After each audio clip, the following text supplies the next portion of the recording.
Muito obrigado, muito boa noite a todos os que estão presentes.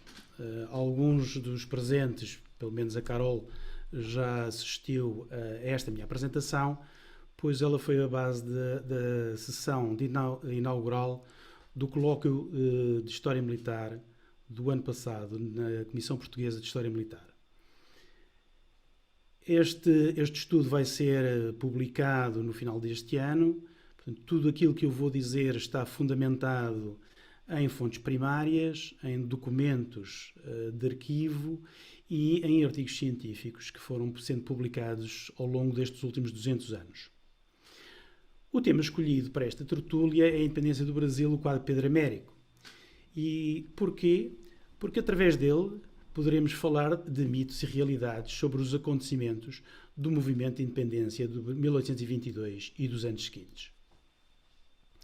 Mito, etimologicamente, tem origem na palavra grego mitos, que significa história ou narrativa.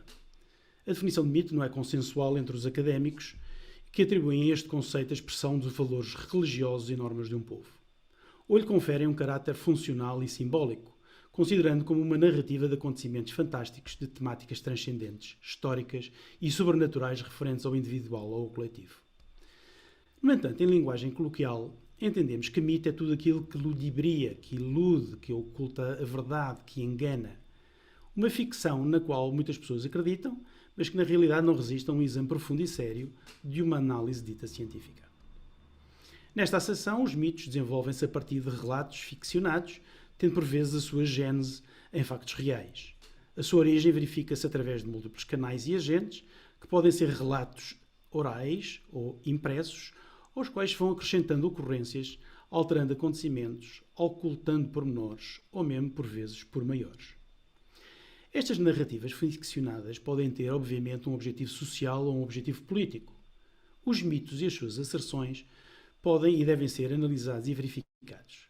Mas assumir o mito como mito não é o mesmo que considerar o mito como um relato confiável de ocorrências históricas. História e mito são consideradas formas de explicação antagónicas. Autores de ambos os tipos de narrativas tendem a desconsiderar o outro. Muitos historiadores modernos assumem como missão científica a tarefa de remover qualquer traço de mito da narrativa histórica. O que nem sempre é fácil, pois o mito, repetido até à exaustão, cria raízes profundas que são muito difíceis de arrancar. Por outro lado, a inexistência de documentos coevos, a existência de documentos forjados e mesmo os relatos contraditórios de testemunhas presenciais dificultam uma narrativa correta dos factos, criando condições propícias para o desenvolvimento de mitos. A história das jovens nações, principalmente as nascidas no século XIX, em plena época românica, teve de criar os seus mitos, gerar factos, produzir heróis, formar uma narrativa que fosse social e politicamente comunicável a uma população, para assim constituir a base de uma história comum, criando ou sustentando uma ideia de nação. Estas construções mentais, mais ou menos fantasiosas, sempre tiveram o propósito de agregar e unir os povos à volta da ideia de uma história comum, baseada em heróis. Nesta história comum, foram forjados acontecimentos ou pelo menos geradas explicações sobre os mesmos. Factos reais foram omitidos, por serem negativos ou complexos, difíceis de explicar, e outros ainda empolados.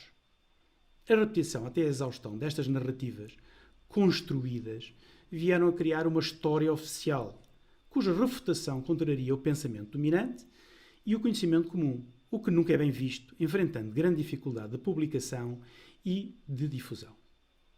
Por outro lado, já no século XVIII, o académico, clérigo, escritor e dramaturgo inglês Thomas Franklin afirmava, e passo a citar: "A mentira voará, por assim dizer, nas asas do vento, e levará as suas histórias a todos os cantos da terra. Enquanto a verdade fica para trás, os passos da verdade, embora seguros, são lentos e solenes, e ela não tem vigor nem atividade suficiente para perseguir e ultrapassar a sua inimiga." Por último, a época histórica em análise, a primeira metade do século XIX, caracterizava-se também pela morosidade no transporte do correio e, consequentemente, na dificuldade da transmissão e difusão das notícias, decorrente da longa distância, principalmente entre o Brasil e Portugal, e, por outro lado, na existência em ambos os lados do oceano de uma imprensa muito parcial, a qual tinha um papel mais panfletário e político do que propriamente noticioso. Tudo, portanto, terreno fértil para a criação e desenvolvimento de mitos. O mito do 7 de setembro foi o momento escolhido pelo Brasil para marcar a sua independência. Não foi o dia 12 de outubro de 1822, quando na cidade do Rio de Janeiro o povo na rua aclamou Dom Pedro, imperador constitucional e defensor perpétuo do Brasil.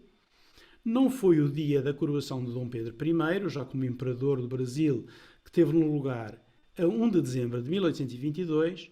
O facto histórico ocorrido no dia 7 de setembro de 1822, que posteriormente se designou Grito do Ipiranga, resume um conjunto de acontecimentos que levaram à declaração de separação dos reinos de Portugal e do Brasil por parte de Dom Pedro, então infante real e regente do Reino do Brasil. O cenário onde se vão desenhando os eventos desse dia foi as margens do rio Ipiranga, local onde Dom Pedro recebeu as cartas trazidas do Rio de Janeiro por 2 mensageiros. Quantas cartas e quais ainda em matéria de debate, e cujos originais dessas cartas, entretanto, desapareceram, conhecendo apenas transcrições das mesmas. De acordo com a historiografia vigente, foi a leitura destas cartas, destas missivas, que catalisou o desfecho da ação com o grito Independência ou Morte. A imagem mais conhecida e universalmente reconhecida da independência do Brasil, utilizada recorrentemente em livros escolares, programas de televisão, jornais e revistas, é o quadro do pintor romântico brasileiro Pedro Américo. Pedro Américo de Figueiredo e Melo, que viveu entre 1843 e 1905 e que representa o evento do 7 de setembro de 1822. A tela tem dimensões gigantescas, de 4,15 m por 7,60 m, e é desde 1895 o elemento central do Salão Nobre do Museu Paulista em São Paulo.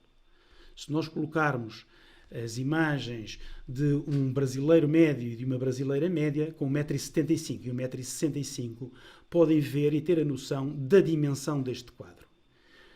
Não é por acaso que este quadro foi utilizado para a capa do livro editado pelo Instituto de Geografia e História Militar do Brasil o ano passado, para a recomemoração dos 200 anos, e também não foi por acaso que este quadro foi utilizado para o cartaz do Colóquio Português de História Militar.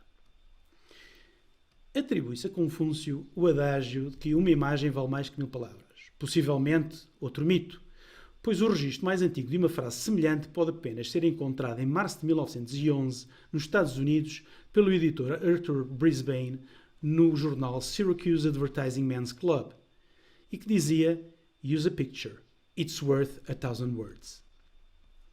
Até isto pode ser um mito. A data e os eventos do dia 7 de setembro ficaram, pois, imortalizados no quadro de Pedro Américo. O quadro Grito do Ipiranga, também conhecido alternativamente por Independência ou Morte, foi acabado de pintar em 1888, em Florença, na Europa, realizado por proposta do próprio pintor, através de uma encomenda da Comissão de Construção do Monumento do Ipiranga, o qual só viria a ser executado mais de 60 anos decorridos sobre os acontecimentos. O quadro centra-se na figura central, a imagem de Dom Pedro, numa exaltação do imperador.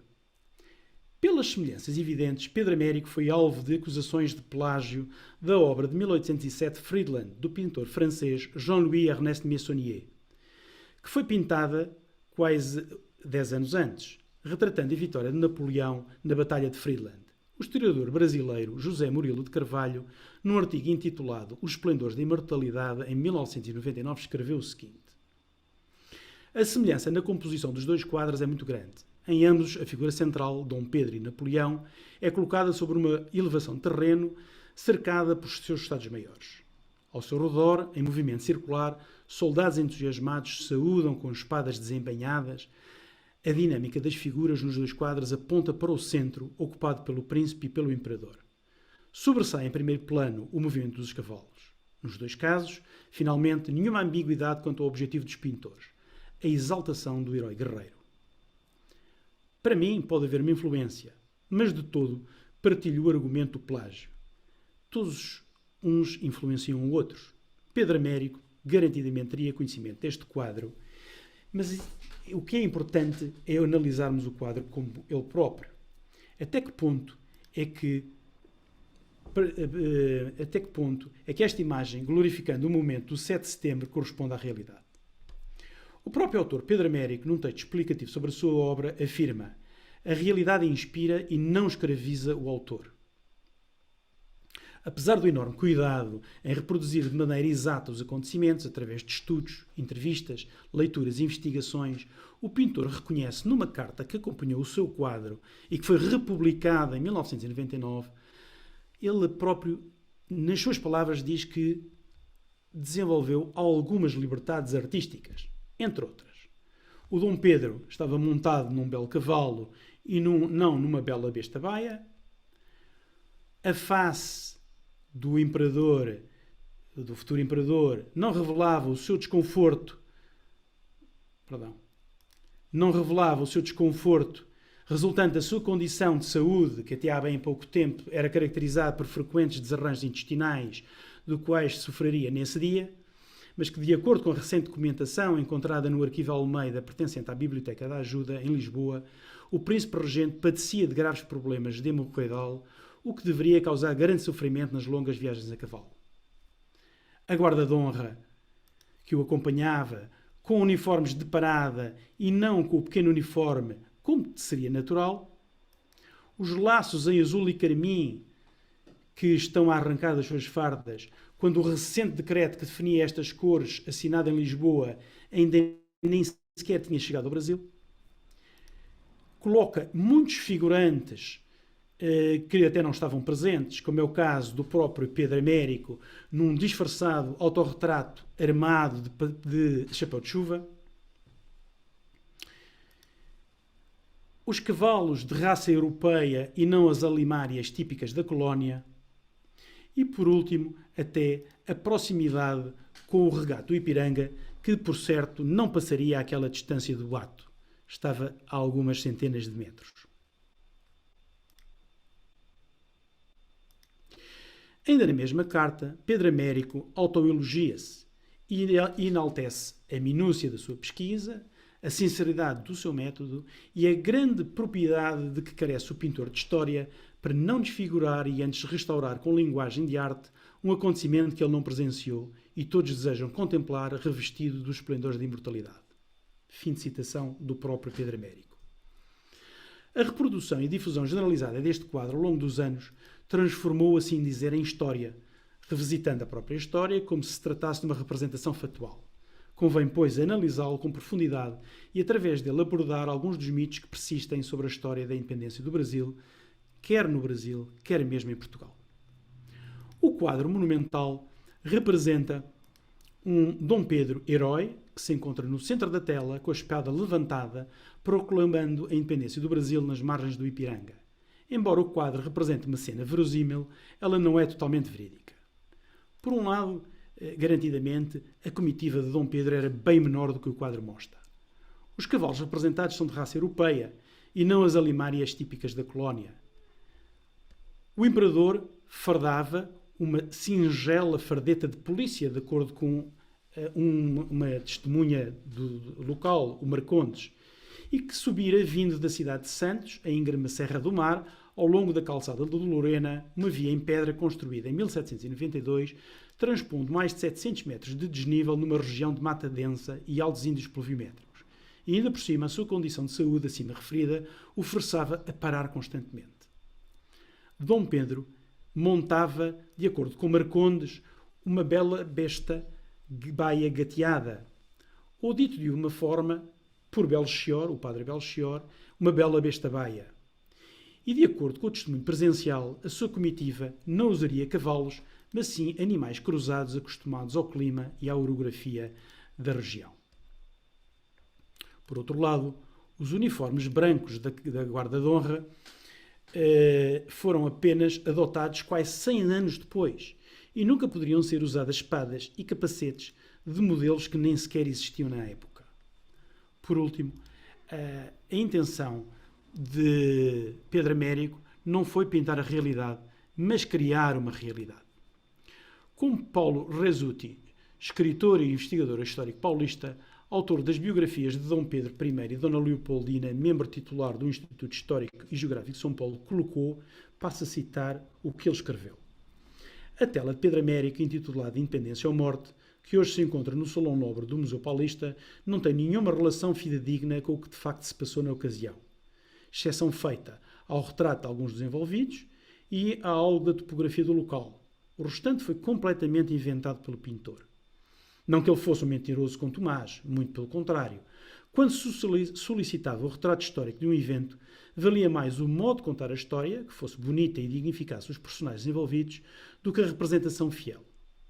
Na época, a construção de uma identidade nacional raramente era feita mostrando-se a realidade nua e crua dos eventos históricos. Fim de citação, texto de Paulo Resutti.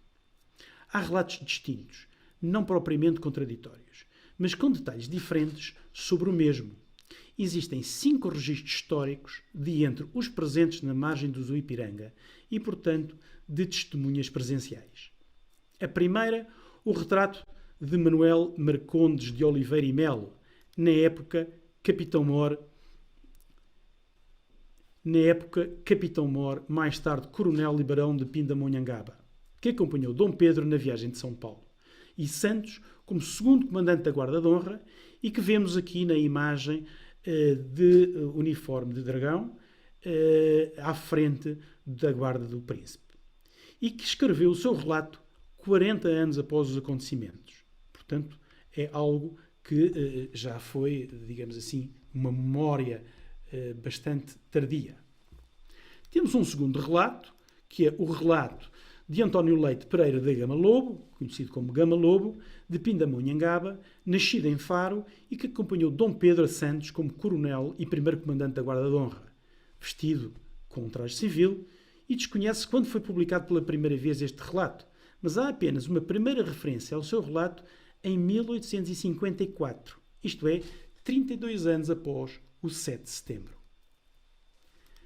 O terceiro é um relato de Francisco de Castro Cantimelo, que se encontra apenas o chapéu lá atrás e que era irmão da mais tarde Marquesa de Santos, então tenente e ajudante de campo, ajudante de ordens de Dom Pedro durante a sua viagem a São Paulo e a Santos, e que foi escrito 42 anos após o evento.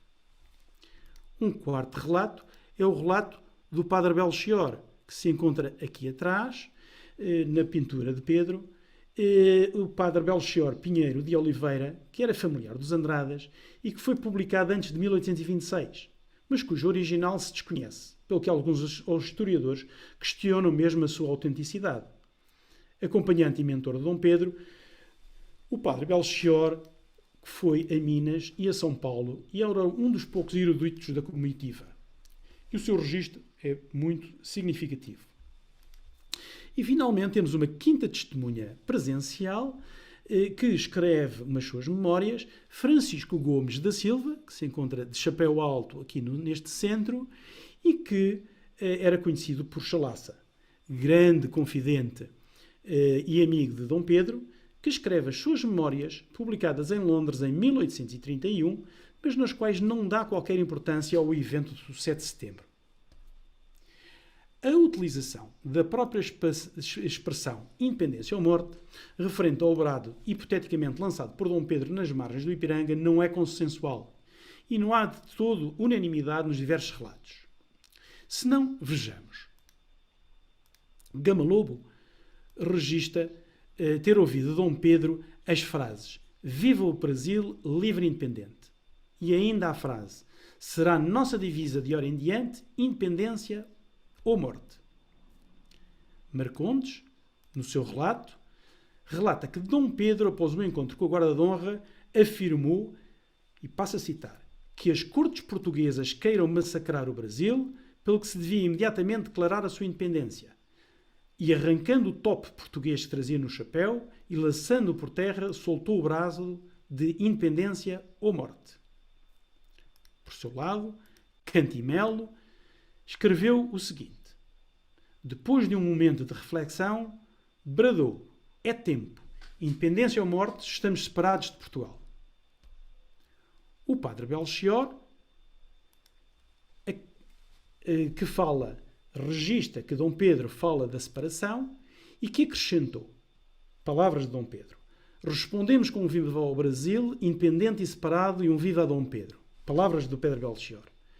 O príncipe desembainhou a espada, no que foi acompanhado pelos militares. Os paisanos tiraram os chapéus. E Dom Pedro disse: pelo meu sangue, pela minha honra, pelo meu Deus, juro fazer a liberdade do Brasil. Juramos, responderam todos. Dom Pedro embainhou a espada no que foi imitado pela guarda e pôs-se à frente da comitiva. E voltou-se, ficando em pé nos estribos. Brasileiros, a nossa divisa de hoje em diante será a independência ou morte. Por último, Francisco Gomes da Silva, o Chalaça, nem sequer refere o grito.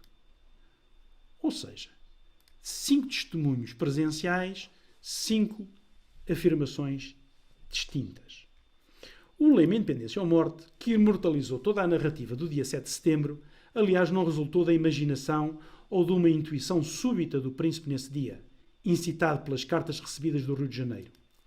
Independência ou Morte fora a denominação que José Bonifácio atribuíra à primeira palestra. Uma palestra era, como no Grande Oriente havia 3 lojas, uma palestra do apostolado da Nobre Ordem dos Cavaleiros de Santa Cruz, era, no fundo, uma das organizações ou das sublojas desta organização maçónica. Uma sociedade secreta de cariz maçónico, originalmente fundada em 1822 pelo grão-mestre do Grande Oriente brasileiro, José Bonifácio de Andrade e Silva. Esta sociedade maçónica tinha como propósito primordial apoiar a independência do Brasil e proteger a pessoa do imperador Dom Pedro e o seu trono. E, simultaneamente, pretendia também evitar o sucesso do grupo maçónico de Gonçalves Ledo, que havia aceitado a monarquia constitucional como caminho rápido para a separação de Portugal, mas que acalentava um sonho republicano. Esta ligação maçónica não admira, pois Dom Pedro tinha sido iniciado na maçonaria a 2 de agosto de 1822, adotando o nome de Guatimozin, numa alusão ao último imperador azteca que tentou resistir aos invasores espanhóis. A romantização de Pedro Américo no seu quadro alusivo aos acontecimentos do dia 7 de setembro permite-nos então questionar este primeiro mito, a importância deste dia para a independência do Brasil, que poderá ter sido uma construção simbólica, engrandecida pelas narrativas que posteriormente o quiseram gravar na história. Aliás, e sintomaticamente, nos primeiros anos que se seguiram à emancipação do Brasil, os grandes festejos tiveram sempre lugar no dia 12 de outubro, não no dia 7 de setembro. E porquê 12 de outubro? Porque era a data do dia de aniversário de Dom Pedro e coincidia também com a data da sua aclamação como imperador no Rio de Janeiro. E, portanto, os contemporâneos atribuíram pouco significado à data e ao grito do Ipiranga. Passemos então a um segundo mito. E esse mito, podemos dizer que é o mito em que grande parte da historiografia da independência simplifica as relações antagónicas verificadas na época entre os reinos de Portugal e do Brasil, como se tratasse de uma luta entre portugueses e brasileiros. Na realidade, todos eram juridicamente portugueses, súbditos do Reino Unido, de Portugal, Brasil e Algarves. Quem eram então os brasileiros? Eram os nascidos no Brasil? Eram os residentes no Brasil? Ou eram aqueles que apoiavam a independência do Brasil? Os brasileiros, ou os do Partido do Brasil, eram todos aqueles que apoiavam a independência, a separação de Portugal, e como tal estavam do lado de Dom Pedro, independentemente do seu local de nascimento. A título de exemplo, José Clemente Pereira, um notável brasileiro, era natural de Castelo Mendo, em Almeida, na Beira Alta, e foi o presidente do Senado da Câmara do Rio de Janeiro e foi figura fundamental do dia do Fico, o 9 de janeiro de 1822. José Clemente foi portador do abaixo-assinado, aconselhou e convenceu Dom Pedro a assumir e a declarar que ficaria no Brasil, não cumprindo as ordens da Corte de Lisboa, que exigiam o seu regresso à Europa. Era, portanto, nascido na Beira Alta, em Portugal, na Europa, mas era partidário da separação e, portanto, era um brasileiro. Também na colina do Ipiranga, na comissão da comitiva que acompanhava Dom Pedro, que nos é apresentada no quadro de Pedro Américo, podemos contar com algumas figuras de portugueses nascidos no Brasil. Garantidamente, temos o sargento-mor António Ramos, aqui do lado esquerdo. António Ramos Cordeiro, que era nascido em Rezende, Paulo Emílio Bergaro, nascido no Espírito Santo, o já referido Padre Belchior Pinheiro de Oliveira, nascido em Tijuco, em Diamantina, Luís Saldanha da Gama Guedes de Brito, nascido no Rio de Janeiro, o capitão Manuel Marcondes Melo, nascido em Pindamonhangaba, e o Francisco Canto e Melo, nascido em São Paulo. Mas, por seu lado, nesta, digamos assim, escolta de honra de Dom Pedro, há um número significativo de personalidades nascidas em Portugal na Europa. Por um lado, o próprio Dom Pedro, nascido em Queluz, o brigadeiro Manuel Rodrigues Jordão, nascido em Coimbra, o coronel António Leite Pereira da Gama Lobo, já aqui referido, nascido em Faro, João da Gama Freitas Bercoó, nascido em Lisboa, e Francisco Gomes da Silva, o Chalaça, nascido em Lisboa. Temos, portanto, quase equiparados o número de portugueses nascidos na Europa e o número de brasileiros portugueses nascidos no Brasil. É importante salientar que o exército brasileiro, durante o período que se seguiu à Declaração da Independência, metade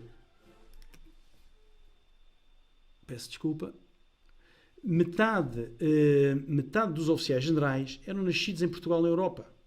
E que passados 10 anos, isto é, ainda após 1831, o mesmo acontecia com um terço dos oficiais generais.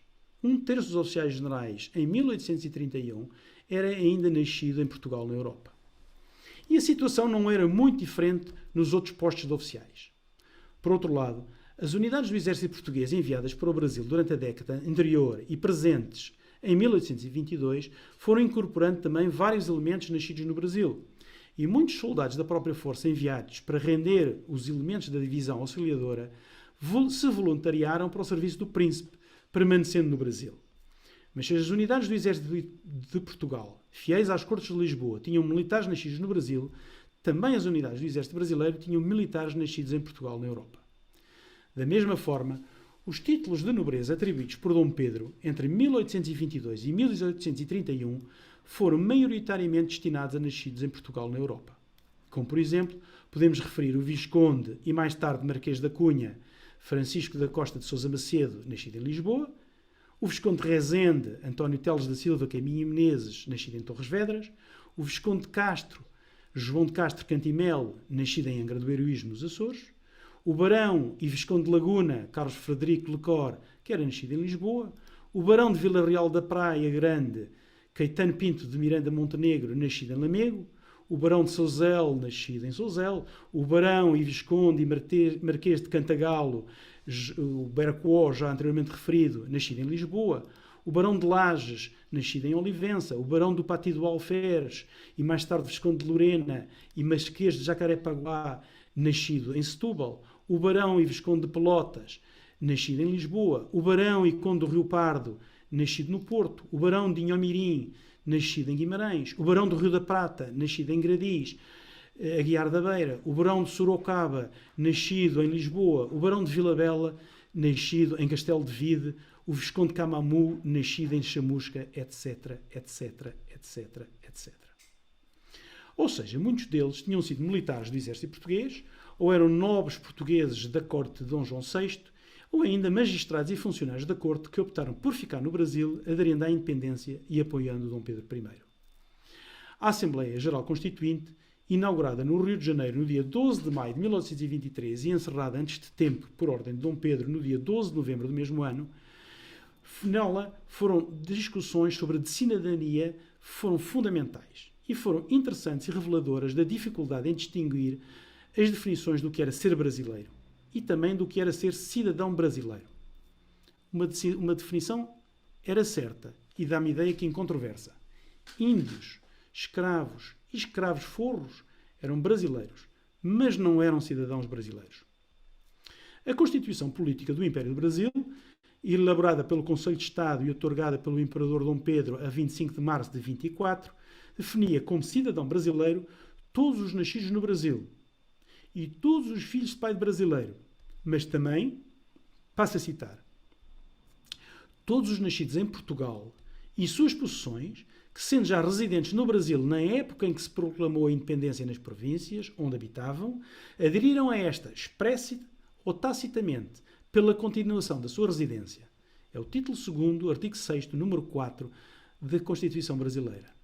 E este ponto era muito diferente do projeto de Constituição anterior, a Constituição da Mandioca, primeiro projeto da Constituição que tinha sido rejeitado por Dom Pedro, pois este projeto era muito indefinido e não definia sequer com clareza as questões da cidadania dos nascidos na Europa. A leitura desta definição de cidadão brasileiro, patente da primeira Constituição brasileira, e os factos atrás enunciados, levam-nos a questionar este segundo mito. De facto, o processo de emancipação do Brasil não se caracterizou pelo antagonismo entre brasileiros e portugueses, mas manifestando-se principalmente pela diferença entre os apoiantes de Dom Pedro e os partidários das Cortes de Lisboa, que pretendiam fazer regressar as províncias brasileiras ao controlo a partir de Lisboa. No entanto, o antilusitanismo, que se vai manifestar já depois da independência, surge como um instrumento ideológico forjado por alguns núcleos das elites que se opunham a Dom Pedro, e algumas delas, ironicamente, eram mesmo de origem lusitana. Paradigmático deste facto é a origem da música que ainda hoje é o hino nacional brasileiro e que se pode contar rapidamente. Quando Dom Pedro abdicou do trono em 1831, já num período de fortíssimo antilusitanismo, é composto o hino do 7 de Abril. Esta foi a data da abdicação. Foi seu autor Francisco Manuel da Silva. A letra do hino, da autoria do desembargador Ovídio Saraiva de Carvalho e Silva, destilava um brutal ódio aos lusos, apresentando, entre outros, as seguintes estrofes.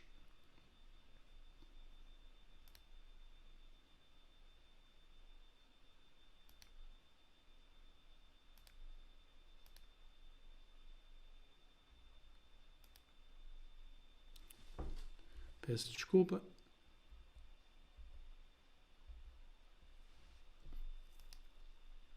Mas é importante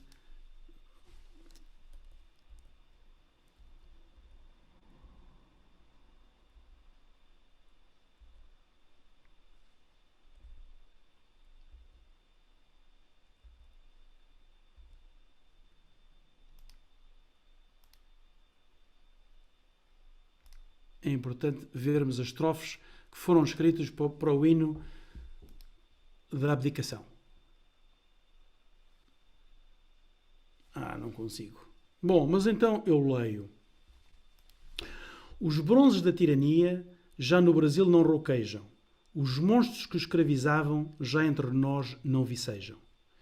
Arranquem-se aos nossos filhos nomes e ideias dos lusos, monstros que sempre em tradições nos envolveram confusos. Ingratos à bizarria, invejosos de talento, nossas virtudes, nosso ouro foi o seu diário alimento. Homens bárbaros, gerados de sangue judaico e mouro, desenganai-vos, a pátria já não é o vosso tesouro.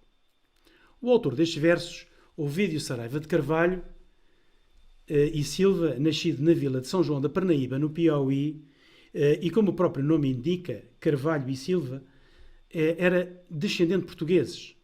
Estudou em Coimbra, onde casou com uma portuguesa, Umbelina Joana, e que se saiba, não mudou de nome. Curiosamente, apesar de ter mudado de letra, a música do atual hino nacional brasileiro é ainda a música do hino ao 7 de Abril. Um outro mito é o desejo unânime da independência e da unidade do Brasil. E era que todos os brasileiros e as diversas províncias tinham uma opinião unânime quanto à sua independência e ainda à unidade do Brasil como uma entidade política. Podemos questionar, então, o que se encontrava Dom Pedro a fazer em São Paulo em setembro de 1822, como está representado no quadro de Pedro Américo? E o que tinha ido Dom Pedro a fazer às Minas Gerais alguns meses antes?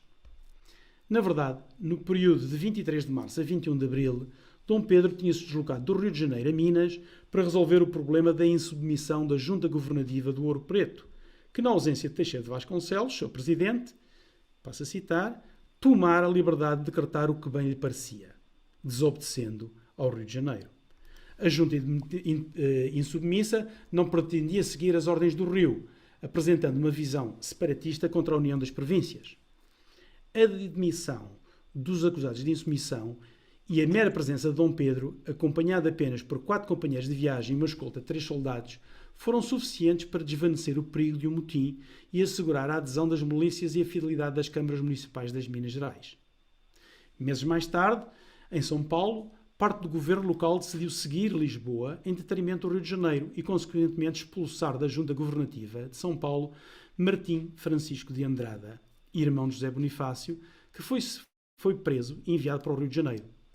Ex-chegado, Martim Francisco foi nomeado por Dom Pedro para ministro do Tesouro por influência do seu próprio irmão.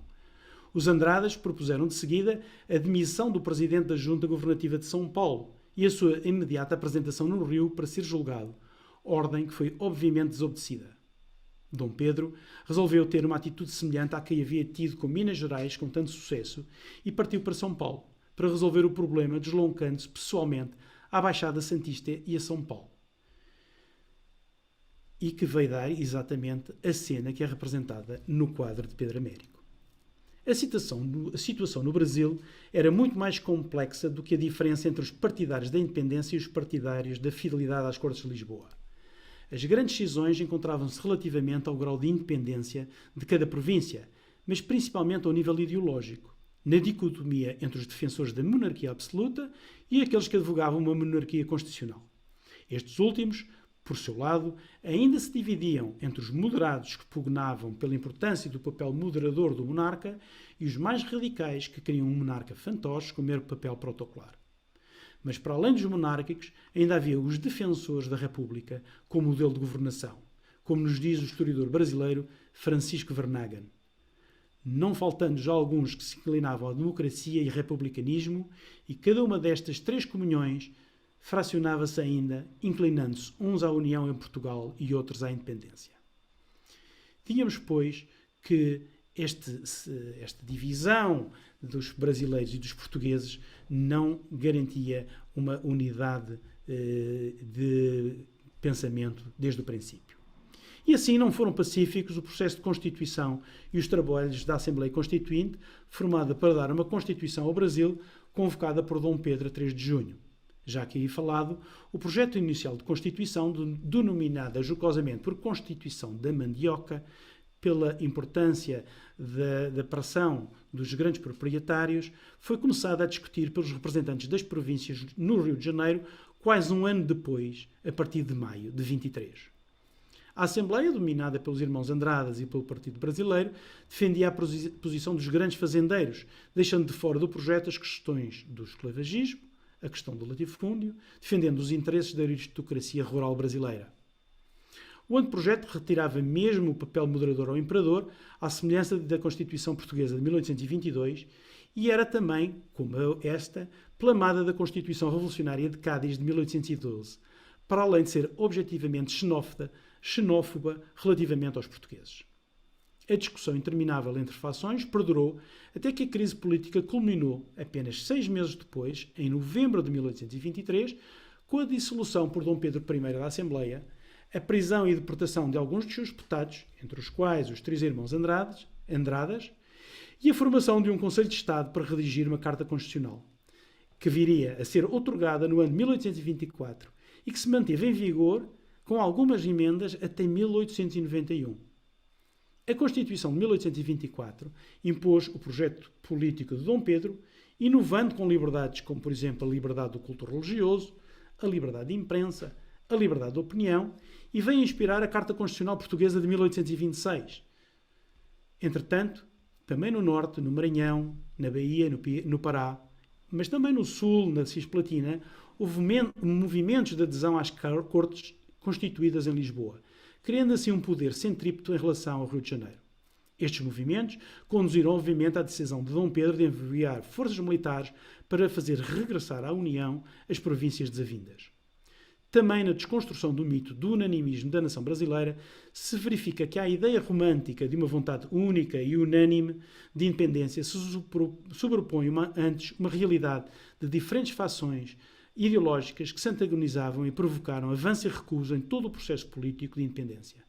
Mas, acima de tudo, podemos afirmar que a difícil maioria defensora da emancipação do Brasil foi conseguida através de uma ação coerente de Dom Pedro, que soube utilizar em seu favor o descontentamento perante as medidas recolonizadoras das Cortes de Lisboa. Por último, avançando, há ainda o mito da independência pacífica e da Guerra da Independência. Pelo que foi referido, verifica-se que o período que se seguiu à Declaração de Independência de 22 não foi de todo pacífico, como parece ter sido até, de certa forma, relatado na historiografia brasileira durante parte dos séculos XIX e XX. E foi o objeto desta historiografia a construção para justificar e legitimar a presença da Casa de Bragança no Brasil e a unidade do Brasil. Este imaginário, no entanto, vem sendo, pouco a pouco, contrariado com a revelação de determinados episódios violentos que ocorreram entre 1822 e 1828. Por todo o território emergiram um conjunto de revoltas, de motins, de levantamentos durante um período alargado subsequente à Declaração da Independência. Mas constituiriam estes episódios uma guerra da independência?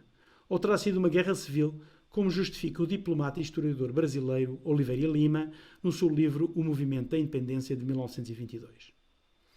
Como já referido anteriormente, os movimentos independentistas das colónias espanholas e portuguesas da América do Sul e Central, que surgem neste período, desenrolam-se numa moldura de agitação política entre absolutistas e liberais, na qual ainda ressoavam as ideias deixadas pela Revolução Francesa de 1789 e pela independência dos Estados Unidos da América de 1776.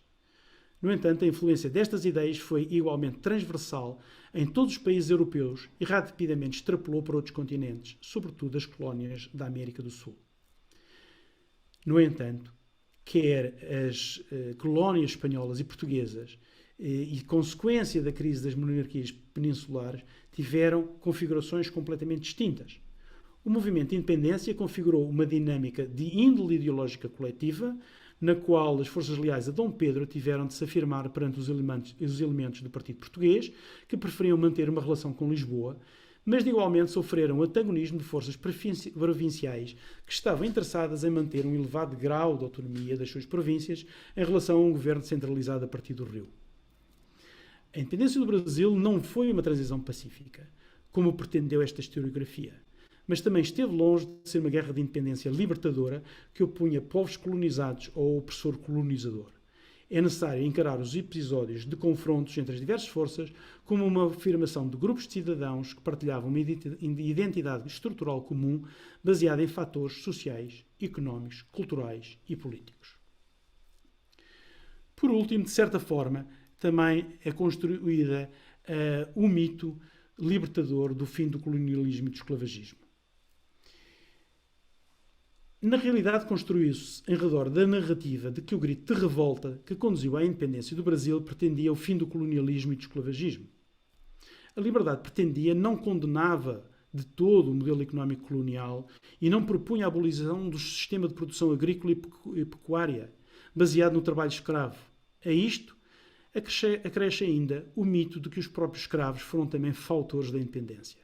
Este mito, que poderá ter vingado em narrativas sociais e políticas mais recentes, já do período da República, é completamente repudiado na narrativa artística de Pedro Américo, no quadro que temos vindo a analisar.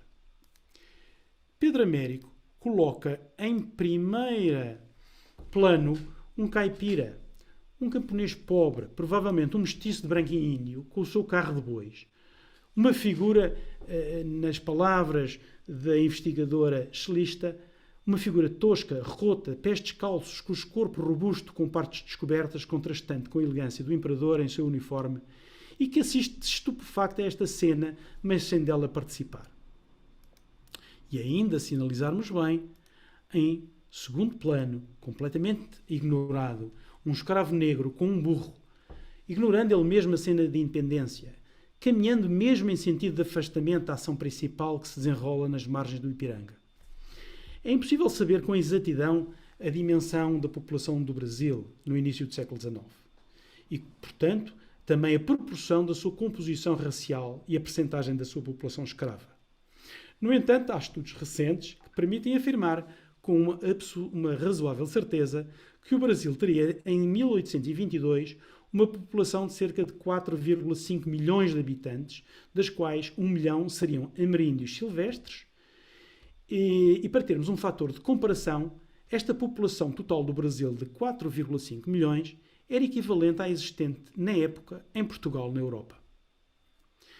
Deste total de 4,5 milhões, se retirarmos 1 milhão de ameríndios silvestres, fica-nos 3,5 milhões de habitantes do Brasil residentes em cidades, vilas, engenhos, fazendas. Estima-se que destes 1 milhão seriam brancos. Mais de 1 milhão seriam escravos negros. E os restantes seriam índios domésticos, negros forros, negros libertos, e mestiços de índios, de negros e de brancos portugueses. A população escrava do Brasil, de raça negra essencialmente, necessitava de uma renovação permanente devido a um índice de mortalidade extremamente elevado e a taxas de reprodução muito baixas. Por vários motivos. Um deles, uma relação de cerca de 4:1 entre a população masculina e feminina negra, mas também a uma baixa fecundidade devido à subnutrição e a doenças e a uma taxa de mortalidade infantil muito elevada. Isto implicava um refrescamento da população escrava brasileira. E a independência do Brasil nunca teve como objetivo resolver o problema do esclavagismo. De facto, foi em grande medida devido a posições divergentes relativamente a esta questão da abolição do tráfico de escravos e à utilização de trabalho escravo nas plantações que o patriarca da independência, José Bonifácio, e outros políticos também tiveram que se retirar para a Europa. Na realidade, o trabalho escravo continuava a ser fundamental para a manutenção da economia agrária do Brasil, principalmente nas grandes plantações de açúcar, de algodão, de tabaco e de cacau. E, portanto, a força política e económica dos grandes proprietários foi superior às posições políticas abolicionistas. O tráfico de escravos não só não terminou com a independência do Brasil, como ainda foi incrementado após essa independência. A título de exemplo, enquanto no período do Reino Unido, Portugal e do Brasil eram traficados cerca de 15 a 20 mil escravos por ano, esses números aumentaram para uma média anual de 50 mil no final da década de 1820. E atingiu um valor máximo anual de 60 mil escravos africanos em 1848. 26 anos depois da independência. Apesar da assinatura de um tratado com a Inglaterra para a abolição do tráfico, este acabou por crescer de forma ilegal, muito motivado pela expansão das plantações de café no Vale do Paraíba. A esta tendência de manutenção da escravatura por motivos económicos, acrescia ainda o enorme receio para o regime político de uma grande revolta de escravos, como a que ocorreram no Haiti, a que movimentos como o Levante dos Periquitos, a 21 de outubro de 24 em Salvador, veio dar razão. Esta revolta de escravos, que durou um mês, resultou como consequência do recrutamento de escravos negros pelo general francês Pierre Labatut, que viera para Salvador apoiar as forças independentistas com a promessa de liberdade aos que se voluntariassem. As exigências militares que obrigaram a este tipo de recrutamento vieram abalar um regime esclavagista que nunca permitiria a liberdade dos escravos, mesmo que haviam servido nas forças brasileiras, e as quais se organizaram num levante, assassinando o governador de Armas e atacando portugueses e comerciantes. Depois de dominada a revolta, que terminou com a dissolução do batalhão dos Periquitos e o fuzilamento dos seus líderes, foi completamente abandonada a ideia de armar escravos e de incorporar escravos em unidades militares, dado o elevado risco que tal opção comportava.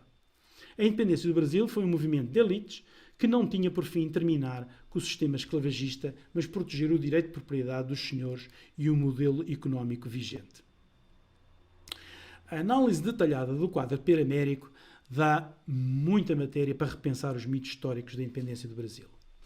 De que forma o 7 de setembro, de forma real ou construída, representou um momento marcante na separação do Brasil a Portugal, na suposta rivalidade entre portugueses e brasileiros, quando havia nascidos em Portugal e no Brasil em ambos os lados da trincheira, sendo mais uma opção política do que de naturalidade, na diversidade das fações que se afirmaram relativamente à causa da independência e o papel fundamental de Dom Pedro na unidade do Brasil, no confronto das diferentes tendências políticas fruto de uma independência que não foi pacífica e se desenrolou numa dinâmica de crise ideológico, e, finalmente, como o fim do sistema de economia colonial, baseado no tráfico e no trabalho escravo, não terminou com a independência, que negou a liberdade aos escravos negros, mesmo aqueles que haviam lutado ao lado das forças brasileiras.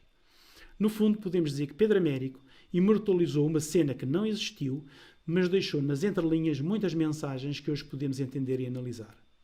Uma coisa podemos ter a certeza: A independência do Brasil foi um facto único na história da humanidade. Um reino colónia que se tornou independente do reino metrópole com um sistema monárquico sob a mesma família dinástica, a dinastia de Bragança. Por certo, que foi o fator agregador fundamental que permitiu que o Brasil se tivesse mantido unido ao invés de toda a restante América Latina. Resta-me apenas concluir agradecendo a vossa presença e a vossa atenção e, no fundo, afirmando que podemos aprofundar verdadeiramente os 500 anos de conhecimento mútuo entre os nossos dois países, o Portugal e o Brasil, e estes 200 anos de independência. Muito obrigado pela vossa atenção. Passemos então agora às vossas intervenções e às vossas questões. Muito obrigado. César, está em silêncio. Desculpa, eu mesmo estava falando aqui sem ninguém me ouvisse, me desculpe. Bom, parabéns pela tua fala. É sempre interessante ver a perspectiva de uma análise tão bem feita, de um quadro que é tão presente no imaginário do brasileiro, né? A gente, com o tempo e com a superexposição a algumas imagens, para um pouco de questionar isso, né? E entender o que está por trás. Então, a leitura indiciária desses elementos traz isso à tona de uma forma muito interessante. Bom, para eu não perder muito tempo falando aqui, eu vou passar a palavra primeiro para a Carol, que pediu a palavra ao longo da sua fala. Carol, por favor. Oi, vocês estão ouvindo? Sim. Ah, tá. Eu não estou me vendo aqui se está aparecendo ou não, tá? Para mim, acho que não... Eu não estou vendo você também no vídeo, não. Você está com o vídeo aberto? Eu tô, mas, enfim, eu estava dando uma atualizada antes, mas não...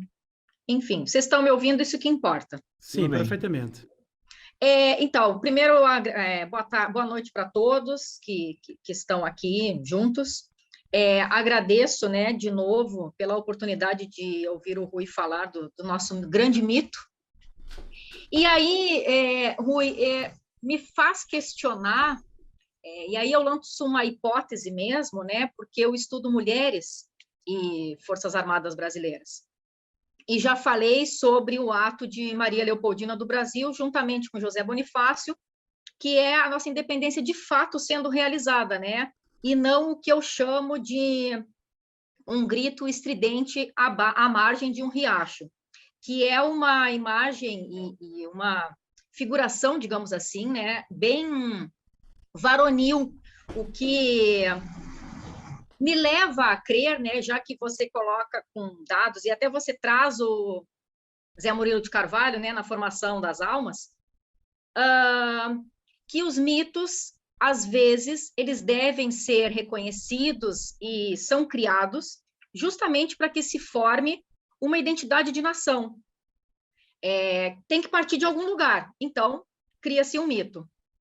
E que isso é uma parte da história. Se ninguém refutar em algum momento, ela vai se tornar verdadeira. E aí, por isso que eu trago uma hipótese, né, que seria uma outra parte, de que, e aí é uma pergunta mesmo, provocativa, se levarmos em consideração que a nossa independência ela foi feita por uma grande mulher, que é Maria Leopoldina do Brasil, né, preparadíssima para um cargo político, juntamente com José Bonifácio e os ministros do conselho, e o Dom Pedro acata, né, porque sabe da competência e da seriedade da situação. Em 1825, Portugal acata justamente pela importância do reino austríaco na Europa. Se esse quadro de Pedro Américo não viria um tempo depois para fazer um apagamento dessa figura feminina, de fato importante, e colocar um personagem extremamente masculino, né, e somente com figuras masculinas. Claro que, como você falou, as mulheres, assim como os escravizados e as crianças, sequer eram cidadãs, né? Então, elas também não estariam neste meio, mas também faz... se tinham... Aparece um escravizado lá ao fundo, aparece um caboclo aqui no cantinho, por que não poderia ter aparecido uma mulher? Então, essa é a pergunta, como a gente chama aqui no Brasil, né? A gente lança a braba para você. Você acha que poderia ser? Vamos fazer uma história mais masculina, reforçar, inclusive com um simbolismo maçônico, né, como você já citou de alguma forma, e fazer essa história de fato ser contada por homens e homens varonis e ligados ao exército. No mais, muito obrigada. Carol, muito obrigado pela pergunta. Temos de ter sempre muito cuidado, não podemos analisar a história com os olhos de hoje. Os momentos históricos são momentos societais que aconteceram no passado com princípios e regras do passado. Não me parece, vamos lá ver, não me parece de todo que o Pedro Américo excluísse as mulheres deste quadro por um motivo antifeminino. Antes, pelo contrário. Era a imagem da época, era a imagem do século XIX. A mulher tinha um papel secundário no século XIX. A importância da Leopoldina, sem dúvida nenhuma, que tem a sua relevância na independência do Brasil, até pela sua ligação quer com o marido, Dom Pedro, quer também com José Bonifácio, mas temos que rever também que a própria Dona Leopoldina tinha um receio enorme que lhe acontecesse aquilo que tinha acontecido na Europa relativamente às suas próprias familiares. Dom Pedro era cunhado de Napoleão por via da sua mulher, mas também a Maria Antonieta, que tinha perdido a cabeça no cadafalso a seguir à Revolução Francesa, era também familiar direta da Dona Leopoldina. O pânico que tinha relativamente àquilo que se passou e aos anos que se passaram na Europa, na sequência da Revolução Francesa e depois na sequência das invasões napoleónicas e da expansão do Império Francês, do Imperador Napoleão, colocou sempre todas as casas reais com um pânico muito grande e um pavor muito grande sobre todas as novas ideias e as novas ideologias. Não parece que devamos olhar para a história de há 200 anos com as nossas visões que temos no dia de hoje. Muito bem. Carol, quer comentar alguma coisa? Agora você está no vídeo aqui. Não, eu só acrescento que você fala de Maria Antonieta, né? Ela tem uma ligação de ancestralidade já com a Leopoldina, né? Por isso que eu falo que a Leopoldina vem de uma linhagem de mulheres poderosas, né? Ela sabia exatamente o que vinha acontecendo na Europa, justamente essa era a preocupação da nossa independência. Mas eu não questiono a mitologia de Rui jamais. Obrigada pela resposta. Obrigado, Carol. Muito bem. Mais alguém que quer falar, pedir a palavra? Eu vi o Fábio estava a levantar as mãos. Fábio, por favor. Boa noite, estão me ouvindo? Sim. Perfeitamente. Então, boa noite a todos. Cheguei um pouquinho atrasado porque eu tive um problema técnico com o celular. Eu e o celular temos uma incompatibilidade completa. Tive que correr para o computador. Boa noite, Secomande. Boa noite, General Stoff, meu colega. João Peralta, meu amigo. E já falando do João Peralta, eu uso ele como exemplo. General Rui, muito obrigado pela palestra, muito boa. O senhor falou sobre que não há diferença muitas entre portugueses e brasileiros. É difícil saber o que é português, é difícil saber o que é brasileiro. João Peralta é um português nascido em Portugal, mas é muito mais brasileiro do que muito brasileiro que eu conheço. Então, ele é o grande exemplo daquilo que o senhor falou. Mas a questão é sobre o imaginário. Nós temos a figura do Pedro Américo, que já foi pintada num momento de forte ideologia positivista. Já Eduardo Conte já tinha feito suas explanações. O Exército Brasileiro era um exército basicamente positivista naquele momento. Foi um pouquinho antes, né, do nosso dia da infâmia, o 15 de novembro, e a construção de uma república que até agora não disse a que veio. Tudo em cima de um imaginário. Se nós levarmos isso para os nossos grandes irmãos do Norte, como dizia Rio Branco, os Estados Unidos, tem aquele quadro da travessia do Delaware, que Washington atravessa o Delaware com o pé em cima do barco, aquela posição de militar vitorioso. Na verdade, a gente sabe que a tropa americana estava arrasada, eles estavam com as roupas todas rasgadas, a maioria estava passando fome. Aquilo foi uma imagem para transformar o ideário de uma nação. De certa forma, eu entendo que foi a mesma coisa que o Pedro Américo fez. Conheço bem aquela região lá, eu coordenei para o GHMB durante 2 anos as comemorações dos 200 anos, fiz 9 expedições pelo Vale do Paraíba Paulista, a Calçada do Lorena eu atravessei algumas vezes, o Secomante sabe, o Peralta também, lá na região lá do Ipiranga, quer dizer, é uma montagem.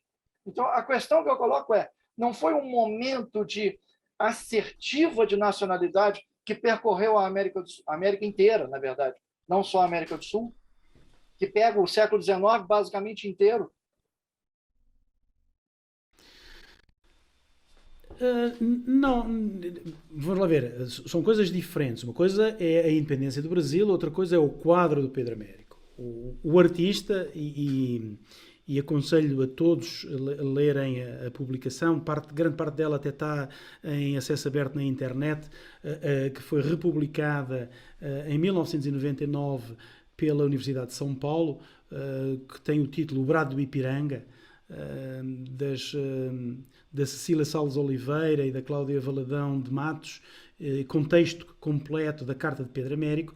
Pedro Américo define e escreve sobre a sua própria obra que a pinta na Europa. O quadro é exposto inicialmente em Florença. O Pedro Américo está altamente influenciado por todas as ideias da segunda metade do século XIX na própria Europa. Não tem nada a ver com aquilo que tinha acontecido 60 e tal anos antes, em 1822, com a independência do Brasil. A independência do Brasil é garantidamente uma coisa única, como eu defino e como eu explico. Não tem nada a ver com a independência dos Estados Unidos, não tem nada a ver com o resto das independências da América Latina, das independências que são fragmentárias relativamente à Espanha, não é? Portanto, a independência do Brasil tem uma reação muito grande contra a Corte de Lisboa, e nessa própria ideia não tem tanto a noção de liberdade. A liberdade é mais no sentido de a independência, no sentido de separação. Até muito tarde, muito depois de 1822, continuava-se ainda a tentar perceber qual era a melhor forma da posição do Brasil na comunidade internacional, porque o Brasil, como entidade, não estava a ser reconhecido, e só foi reconhecido bastante mais tarde. Grande parte das monarquias europeias só reconhecem o Brasil independente a partir do reconhecimento de Portugal. E a própria Inglaterra só reconhece a independência do Brasil assinando um tratado relativamente ao fim do tráfico de escravos, que o Brasil assina, e que depois o tráfico torna-se ilegal. Portanto, são tipos de independência completamente distintos. Obviamente, no fim do século XIX, quando Pedro Américo pinta este quadro, o pensamento é completamente distinto. Muito bem. Rui Carita quer falar contigo aí. E o Leonídio também está a meter o dedo no ar. Rui Carita. Ora, parabéns mais uma vez. Eu, no entanto, eu não tenho uma posição tão rígida, porque eu acho que o mito também faz parte da história, não é? O mito depois é uma construção, e de facto é um quadro muito bonito, muito bem pensado, claro, indubitavelmente plagiado, não tenho dúvidas nenhumas, não é? Mas depois tem todo um encanto do caipirazinho, dos bois, etc. Depois dá-lhe um toquezinho etnocriste e tal, que fica muito engraçado, muito final do século XIX também, muito bem e tal. O deslumbramento de tudo isto é como é que o Brasil se tornou independente e unitário. Esse é que é o deslumbramento maior. Quer dizer, quando tudo à volta se fragmenta, quando tudo à volta se parte aos bocadinhos, também por causa da Carlota Joaquina, também é um bocadinho autora disso, que também queria ser imperatriz das Américas, etc. Então, como é que o Brasil consegue chegar até nós com a pujança fantástica que ainda hoje tem. Claro que grande parte da união do Brasil faz-se, como nessa altura também, faz conta Brasília, não é? Uma da parte que une o Brasil é que são todos contra o que se faz em Brasília, não é? Como um dos autores da independência do Brasil é a Corte de Lisboa. A não percepção da Corte de Lisboa, As cortes, o que estava das a passar das Cortes, das o cortes. que estava a passar para lá do Atlântico e que não percebiam, enfim, estavam ligados ali a Lisboa, viam a Barra do Tejo, etc., dar ordens ao imperador para se vir embora e outras coisas no género, quer dizer, não cabe na cabeça de ninguém, quando o próprio Dom João VI tinha dito, atenção, se alguma vez isto for independente, fica contigo e tal, porque nós os dois sempre nos respeitámos, o que não aconteceria com certeza com o candidato a bastardo, que era o Dom Miguel, não é? Alto, loiro e com ar alemão e por aí fora. O espantoso de tudo isto é, de facto, a pujança de uma independência unitária que se passa no Brasil. Agora, depois é preciso fazer mitos, é preciso construir nacionalidades, é preciso construir a história nos vários graus de ensino, por aí fora, etc. Porque, para mim, o Brasil é independente muito antes de 820, muito antes de chegar lá à corte. No 18, o Brasil já manda em Portugal, já os quadros já vêm do Brasil, desde o 17 que os Bartolomeus de Gusmão, o padre António Vieira, etc., tem um peso enorme na corte, porque, por alguma razão, Dom Luís da Cunha, antes de morrer, diz ao Dom José, atenção, se Portugal quer ser alguma coisa na Europa, passem a capital para o Rio de Janeiro, porque aí será um grande império e aqui será sempre uma fatiazinha de território mínimo. Não é? Agora, o espantoso é como se conseguiu manter Minas Gerais, como se conseguiu manter o Sul. Ainda hoje, quando nós passamos pelo Brasil, o sentimento que temos de dificuldade de articulação, estou-me a lembrar há 30 anos, quando cheguei ao Rio Grande do Sul e depois a Santa Catarina, com o Consuelo Pundagicena, e que ela dizia, quer dizer, isto não é Brasil, Brasil é Bahia, como é lógico. Aliás, ela desembarcou há 30 anos com 7 malas de roupa. Eu disse, mas para quê? Ela diz, baiana não repete roupa. Grandiosa, não é? Baiana com dente de ouro, etc. Então, logo, como é que conseguiu aguentar? Como é que isso fez? Isso é que é, de facto, um espetáculo espantoso de pensarmos, e é a razão porque estamos aqui juntos, e é a razão porque estamos todos em contacto e estamos de um lado e outro do Atlântico e continuamos ao fim de 59 sessões, continuamos à espera da próxima, e isso é que é interessantíssimo, porque isso é que rompe com todos os cânones habituais nas Caraíbas, nas Áfricas, na restante América Latina. Isso é que é excepcionalmente interessante. Parabéns, Rui. Obrigado. Muito obrigado, Rui. Obviamente, o mito está presente na história de todas as nações. E ao longo, digamos assim, ao longo da história, foram necessários mitos para agregar uma ideia de nação, uma ideia de país, sem dúvida nenhuma, que não há nenhum país que não tenha mitos na sua história. Portugal tem, e tem muitos mitos. E todos nós sabemos muito bem disso.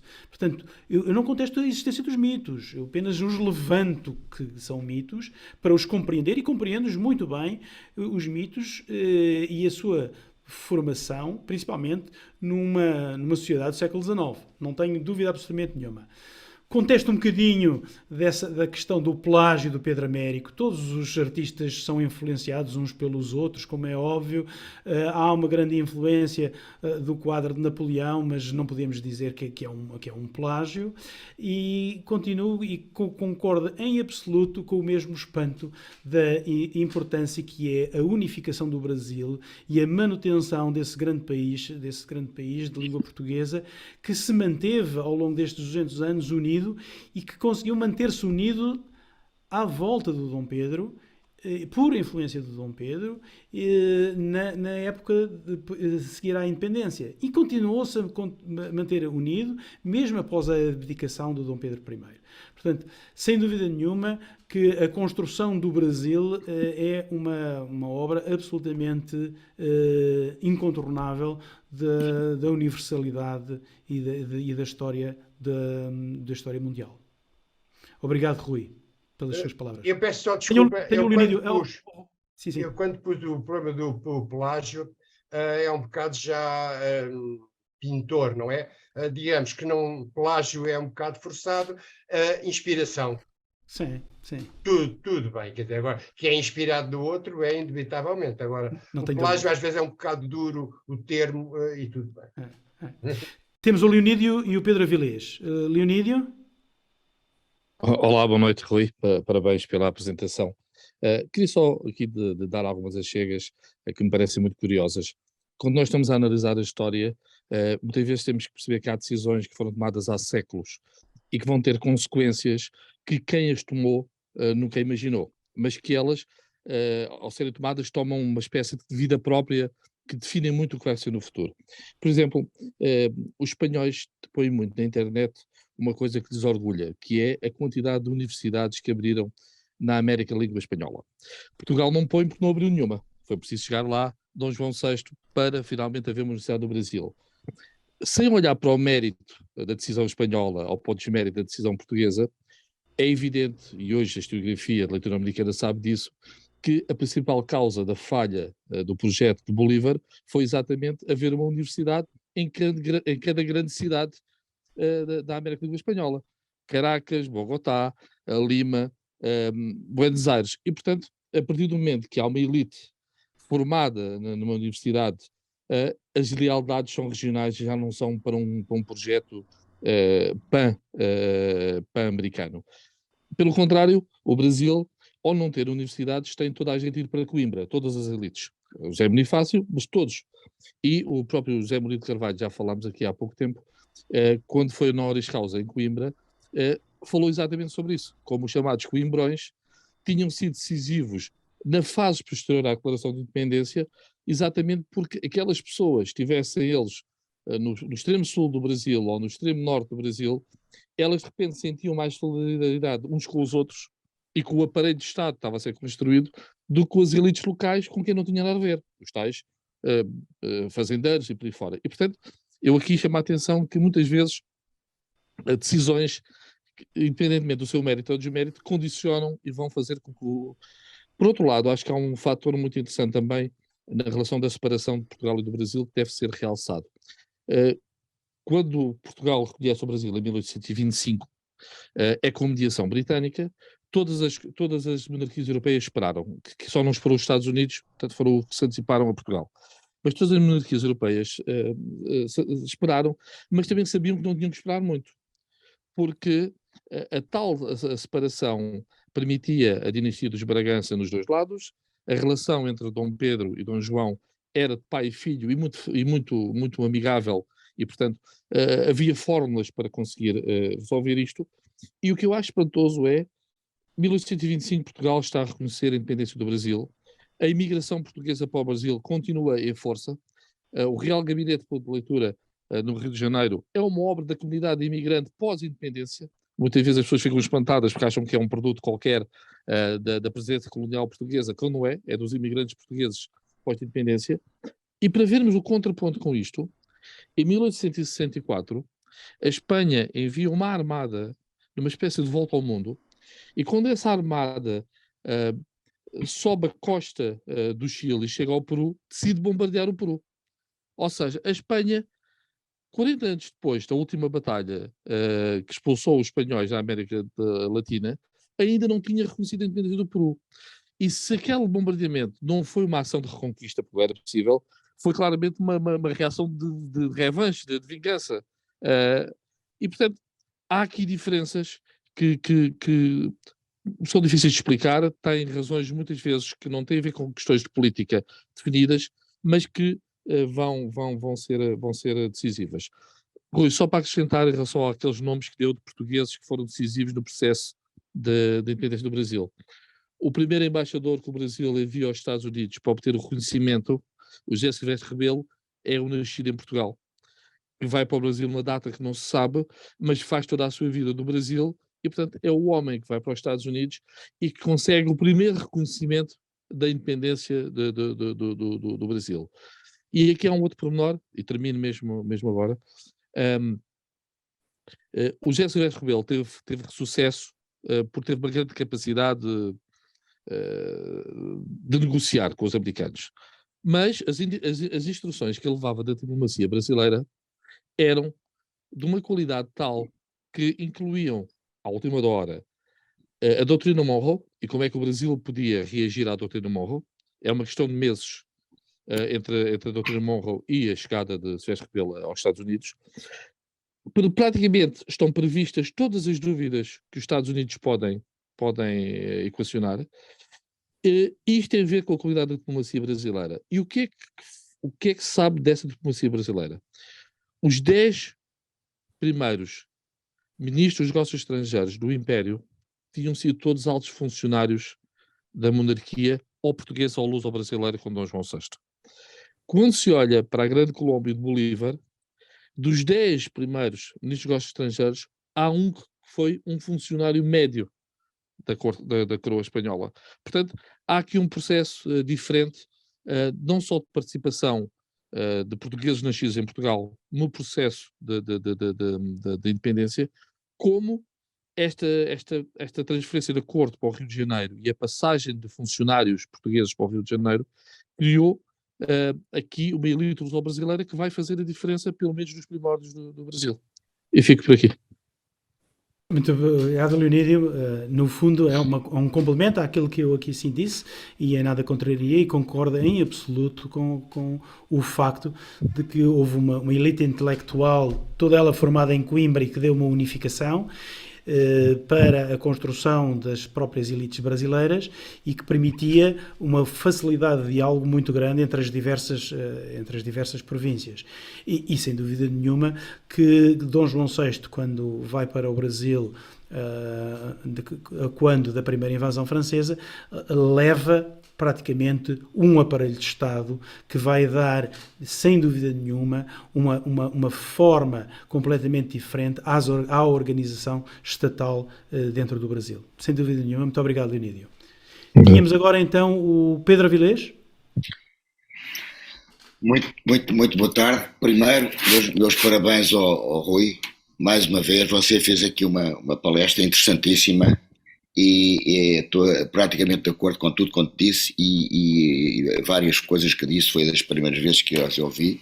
Gostei muito também, o Leonídio também disse aqui algumas coisas com as quais também concordo, mas eu acho sobretudo uma coisa muito importante e é a ausência de mencionarem aquilo que para mim é o fator principal que leva à separação do Brasil com Portugal.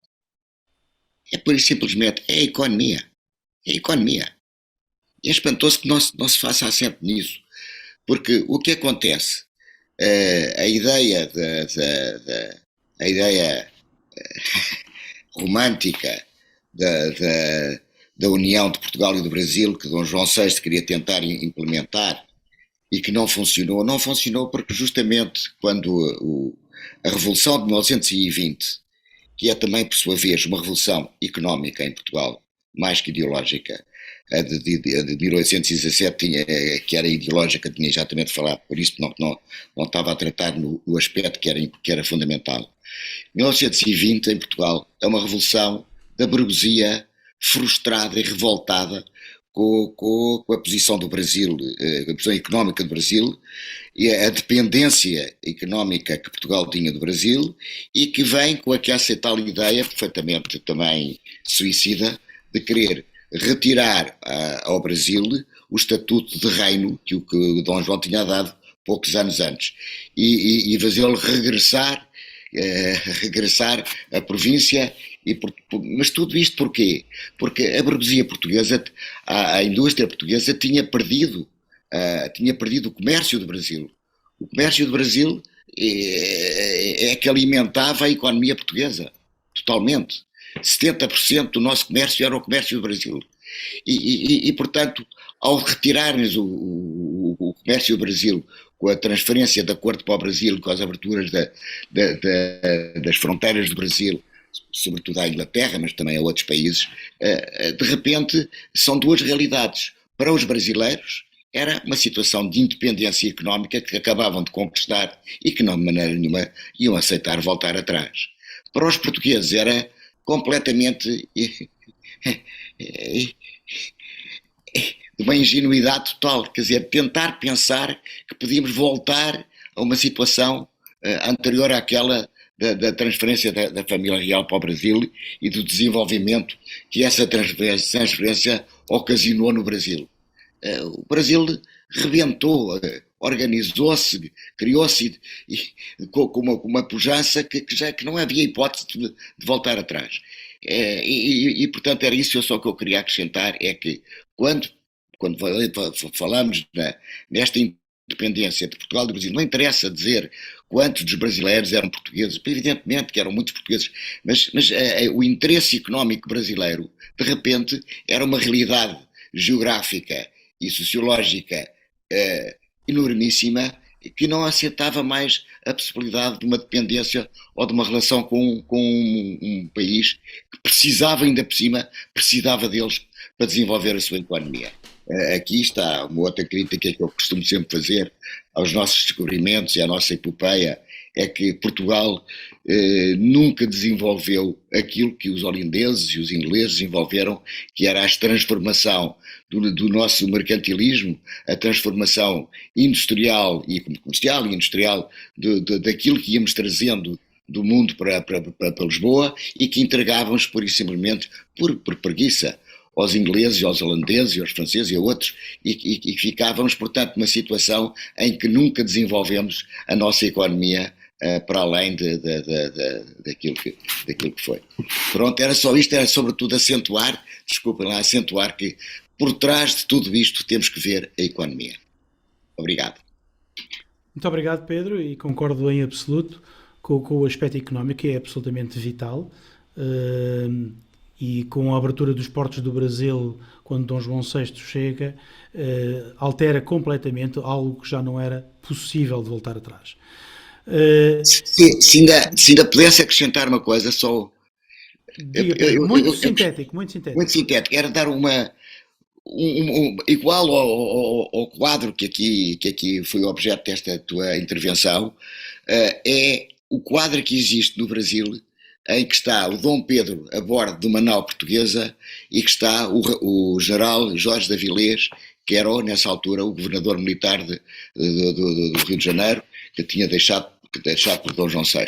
E esse quadro que é Alcebo diz Avilés Rua, com ele notável. Isso nunca se passou.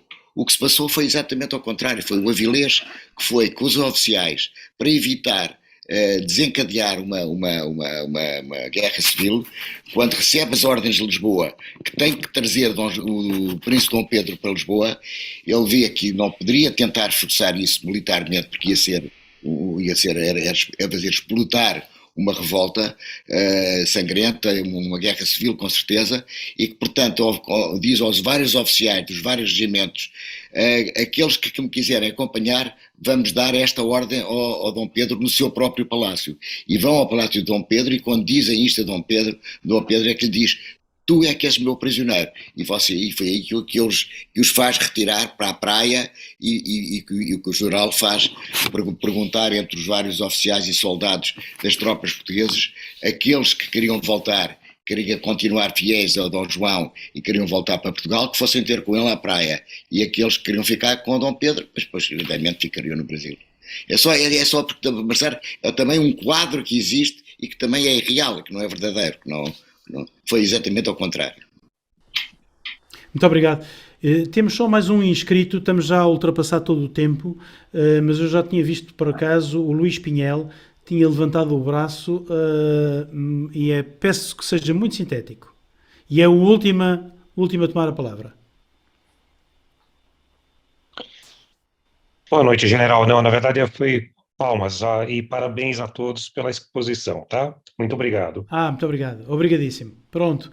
César, penso que estamos terminados. Muito obrigado pela atenção de todos. Passo a palavra ao César para as palavras finais, que sempre dá, não é? Eu queria falar o que vai acontecer daqui a 15 dias, não é? Apresentar a nossa próxima tertúlia rapidamente. Daqui a 15 dias, no dia 20 de maio, nós vamos ter um assunto que, de certa forma, volta para o cerne da questão da independência brasileira. São os processos de independência das colônias ibéricas nas Américas, sob a perspectiva da história comparada e do poder militar. Quem vai estar conosco vai ser o Carlos Roberto Carvalho Darós, que é um historiador, escritor, professor e pesquisador, nascido no Rio de Janeiro, bacharel em Ciências Militares pela Academia Militar de Agulhas Negras, onde se diplomou como mestre em operações militares. Paralelo à vida militar, ele desenvolveu uma carreira acadêmica também. Tem licenciatura em História pela Universidade Salgado de Oliveira, especializado em História Militar pela Universidade Federal do Estado do Rio de Janeiro e pelo Instituto de Geografia e História Militar do Brasil. Ele também tem atingiu o grau de mestre em História pela Universidade Salgado de Oliveira. Ele está atualmente concluindo o doutoramento em História pela Universidade Federal Fluminense, com um estágio de pesquisa doutoral na Universidade Livre de Bruxelas. E é isso, daqui a 15 dias estaremos de volta, e na semana que vem devemos ter mais alguma tertúlia disponível no YouTube. Quem não se inscreveu, por favor, se inscreva agora. Antes de acabar oficialmente, eu queria passar a palavra ao Secomande, que queria fazer um agradecimento. Então, por favor, Secomande. Pois não. Bom, primeiro, né, agradecer ao general pela brilhante palestra sobre o tema de hoje, né? E eu anotei aqui, a gente mais ou menos empatou em número de pessoas presentes aí, né, virtualmente, tanto do Brasil como de Portugal, o que demonstra que Portugal tem um amor pelo Brasil, que acho que não existe outro tipo de relacionamento pai para filho tão importante como esse. Eu anoto os brasileiros pelo seguinte: a maioria eu convido, e eu queria apenas destacar aqui os que estão aparecendo pela primeira vez. O Dr. Ricardo Bergman, que é presidente da DESG do Espírito Santo, o desembargador, né, Vladimir Passos de Freitas, que acho que já deve ter saído, o Pinel, que voltou agora, o Luiz Pinel, Coronel Nossetti, também, aqui de Santos, que está nos acompanhando, Oyuela, que acabou voltando novamente, né, para ele poder fazer essa comparação com a próxima tertúlia, porque é o tema do doutorado dele, né? O Fábio Verícios, que retornou também, a Renata Carione, que também está aqui pela primeira vez. Enfim, essas pessoas que estão nos prestigiando. Eu anoto os brasileiros para depois agradecer, né, oficialmente a presença de todos. Muito obrigado mesmo. Bom, com isso a gente encerra aqui. Obrigado uma vez mais pela presença. Um bom domingo a todos. Daqui a 15 dias a gente se vê aqui. Boa noite. Muito obrigado a todos pela presença. Um grande abraço. Boa noite, gente. Boa noite.